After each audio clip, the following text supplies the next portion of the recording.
Okay, guys. Yeah. What is pips? Now, the idea of pips is you must have heard I made 300 pips, 400 pips, 1,000 pips. Now, you would have questions like, what do you really call pips? Right? We're still talking about the foundations of Forex and the what do you call it? And the basic of Forex trading. So we're dealing with the foundations first. So before we get to the advanced level or the professional level of trading knowledge. Okay. So now what do you call pips? Pips is usually um, the unit of measurement to express the change in value in the market. The unit of measurement to express the change in value in the market. I'll explain now. You see these things here. You see these things here. This side of the let me see. I want to get a pointer. Yeah, demonstrator. This is too small.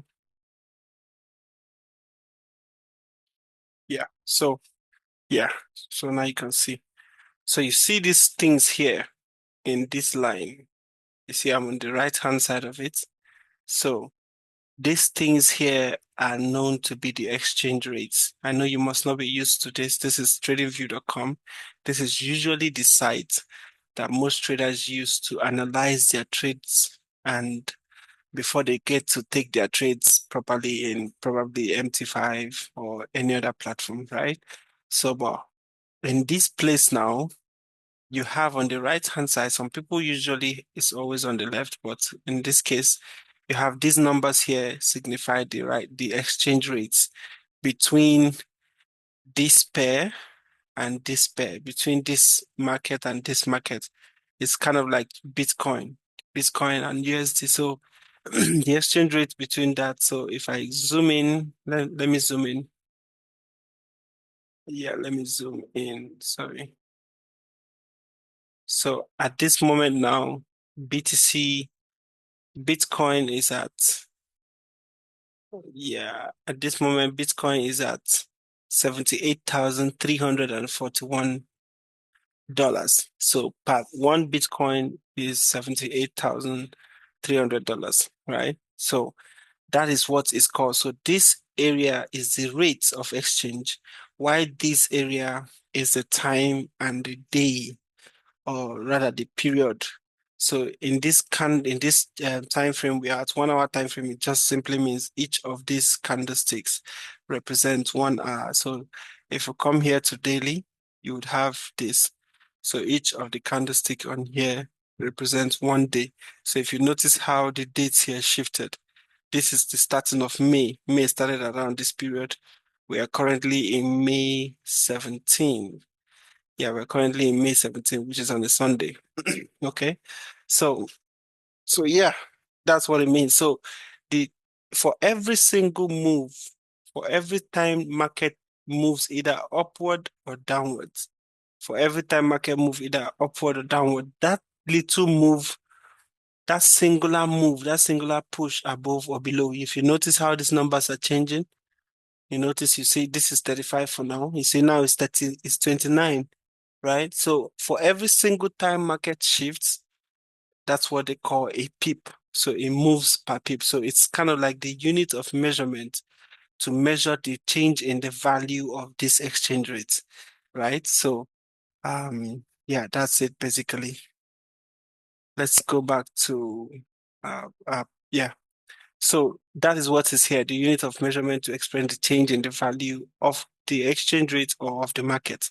So the pip is usually nothing more than the fourth decimal number. So this figure usually change for figures that are up to this. Yeah, for figures that are up to this level, up to these numbers. For example, I think GBP USD has that. Let's see GBP USD. Yeah, the currency. Yeah, so you see, if you look the right hand side, you see after this full stop, after the dot, you have 1, 2, 3, 4, 5. You have 5 digits after. So when you have numbers up to 5 digits after the full stop, then it is now a pip is calculated to be the fourth number or the fourth decimal after this point. So we're coming to that. I'll teach you how to calculate pips for now, and so you learn it. But then there's an easier way which we do it, because traders nowadays don't really take up calculators to calculate pips, yeah. But it is always good to have this as a foundational knowledge. So you would know it and you would learn it, okay? So let's go. Now let's take, for instance, you enter NZD USD at this price and you exited at this price. How many pips have you made? So if you check which of the number is higher, it means this number is higher because we have 772 and we have 567. So it means at the point you entered at a low point and you exited at a high point. Now, if I'm to go back to that chart that I showed you, if you notice how this number here is 36600, and down here we have 31380. So it means these numbers are lower and these ones are higher. It means this thing went up.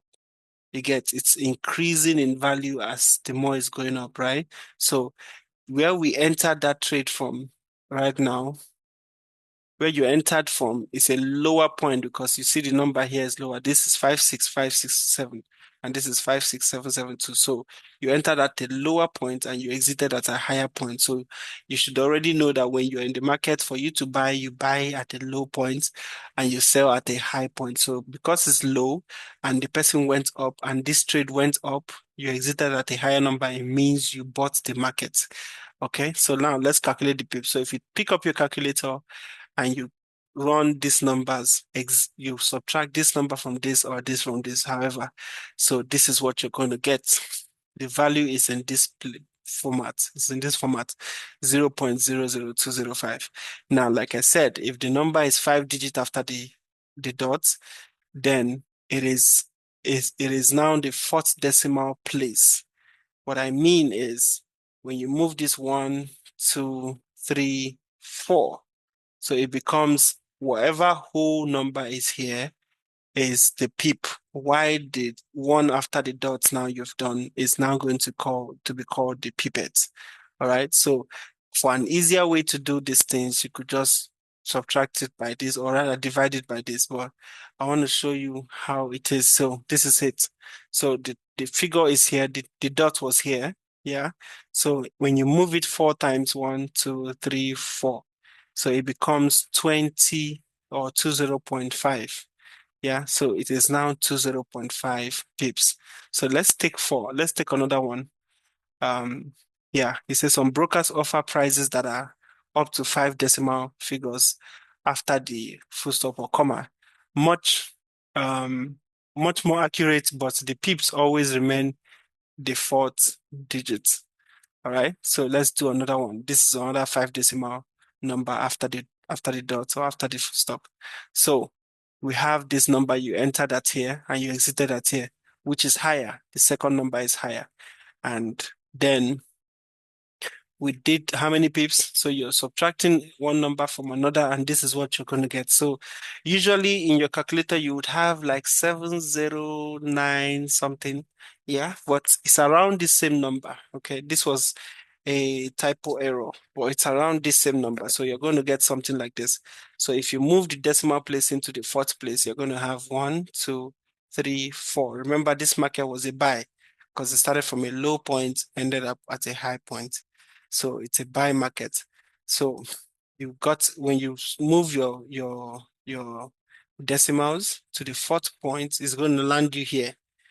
This is what I mean. Yeah. So it's going to land you at between the 8 and the 1. So it's going to be 708, because this is a whole number. 708 is a whole number. So you're calling all of them 708.1. So that will be the pip. They say loss if you entered at this low point and you exited at this. How many pips? Well, I don't know if the person was selling. If he was selling, then this was a loss. But this market actually bought. It was a bullish market. So this is another example. But I think this is another example. The same format, the same fourth decimal. You move 1, 2, 3, 4. So you could also pause this video and do these calculations yourself. Pick a number from the chart. Go back to the chart to tradingview.com. Go back to here, pick a number from anywhere here, and pick another number from here. Let's say you entered from here and you exited from here. So it's going to be the same thing. You're going to subtract this one from this one and move it to the fourth decimal. So, but in cases where you have numbers that are not up to fourth decimal, you get after the comma, yeah. For example, like this now, this is 4,700. Okay, this is gold. So in this case, the decimal is just here. I think gold is on the same. It's there's no, it's 2. So it's just about 1. You're moving just 1 decimal. So let's see. I want to look for a pair that has like 4 digits. What's going on? All these pairs, are they having 5 digits? There's one that's supposed to have 4 digits. Okay, yes. So this one has 3 digits. Yeah, USD So USD has 3 digits. You see the dots, 3 numbers before the 3 digits. So in this case, it's going to be on the second decimal, right? It's going to be on the second decimal. We're actually going to do an example related to that at this moment. So he said, yeah, for yen pairs and for gold pairs, it's usually the second decimal. The second decimal figures after the comma is the pip.